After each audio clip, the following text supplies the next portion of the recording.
Manger 3 produits laitiers par jour, c'est pas bon, c'est pas gentil, et en plus ça te ramollit. Les produits laitiers sont nos amis pour la vie. Les produits laitiers, nos amis pour la vie? Vraiment? A-t-on toujours consommé du lait? L'homme est apparu sur Terre il y a environ 7 millions d'années. Et ce n'est qu'après la sédentarisation au Moyen-Orient il y a environ 6000 ans qu'il a commencé à consommer un peu de lait. Pendant près de 8000 ans, les Méditerranéens n'en consommaient quasiment pas, seulement un peu de fromage. Les Scandinaves en consommaient davantage, et retenez bien ça, tandis que les Asiatiques et les Américains n'en consommaient pas du tout.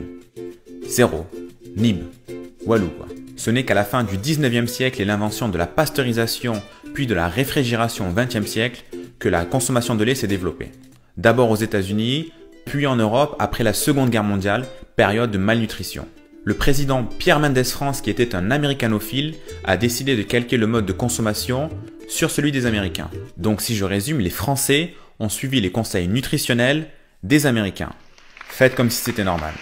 Le gouvernement obligea donc en 1954 chaque écolier à consommer un grand verre de lait avec du sucre. Quelques années plus tard, la population reprenait du poids et cette mesure aurait dû donc prendre fin. Mais non, les industriels avaient pris l'habitude de surproduire, il fallait donc trouver des débouchés à ce lait. Alors comment faire consommer en masse du lait à des personnes qui n'en ont pas besoin? La solution des lobbies a été de prétendre que les Français étaient en carence de protéines et de calcium. L'industrie laitière française, qui est la deuxième industrie laitière mondiale après les États-Unis, a donc commencé à faire de la propagande pour le lait. Il faut savoir que cette industrie emploie 180 000 personnes en France, qu'elle représente 20% du chiffre d'affaires industriel français et surtout qu'elle investit 500 millions d'euros chaque année en publicité. C'est donc avec tout son argent que l'industrie laitière a commencé à matraquer les Français avec des publicités mensongères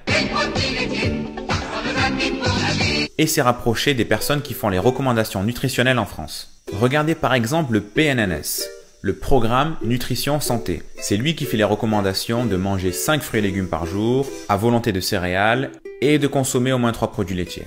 Le problème est qu'il n'y a aucune étude scientifique qui mène à cette conclusion. Alors la question est pourquoi le PNNS conseille-t-il de manger au moins 3 produits laitiers par jour?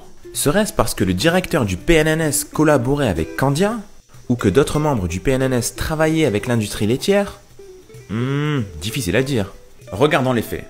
L'Organisation mondiale de la santé, ou OMS, conseille de consommer environ 500 mg de calcium par jour. Étrangement, le PNNS conseille d'en consommer 900 mg, soit près du double.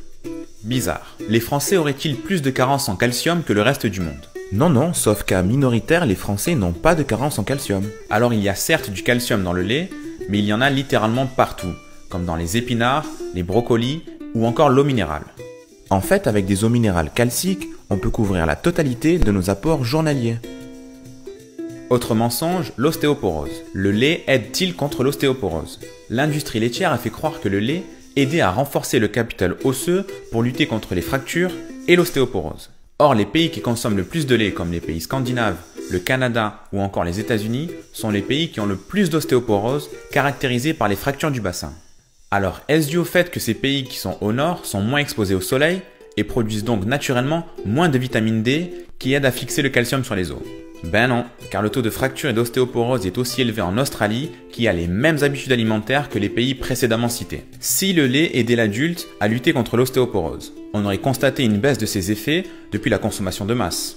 C'est le contraire qui s'est produit et cette maladie progresse de 4% chaque année. Théorie scientifique. L'os est un organe vivant, c'est-à-dire que certaines cellules sont détruites et que d'autres les remplacent, les ostéoblastes. On appelle ça le remodelage osseux. Le problème est que dans une vie, on a un capital d'ostéoblastes limité. Si on consomme beaucoup de lait, on stimule au maximum l'utilisation de ces ostéoblastes, on renforce nos os dans notre jeunesse, puis quand on sera plus vieux, on n'aura plus d'ostéoblastes pour lutter contre la baisse des hormones et la dégradation du capital osseux. En gros, c'est comme si vous faisiez un marathon.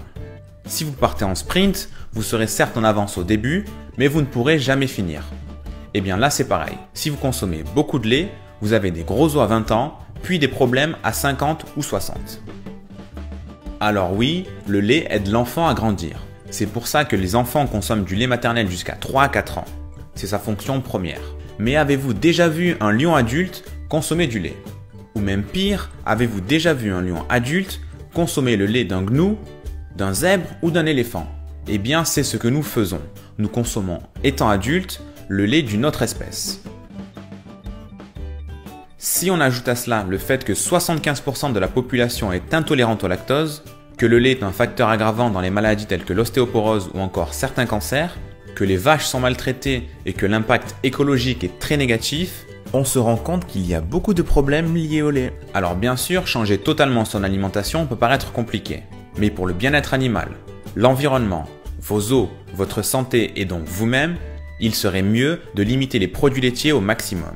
Cette vidéo se base en grande partie sur le livre de Thierry Soucard, Lait, mensonges et propagande. Je vous encourage à lire le bouquin, ça vous fera pas de mal. Si vous avez appris quelque chose, n'hésitez pas à mettre un j'aime et à partager cette vidéo. Pensez bien à vous abonner à la page Facebook et à la chaîne YouTube pour recevoir plus de vidéos. Et n'oubliez pas, la connaissance, c'est comme l'amour.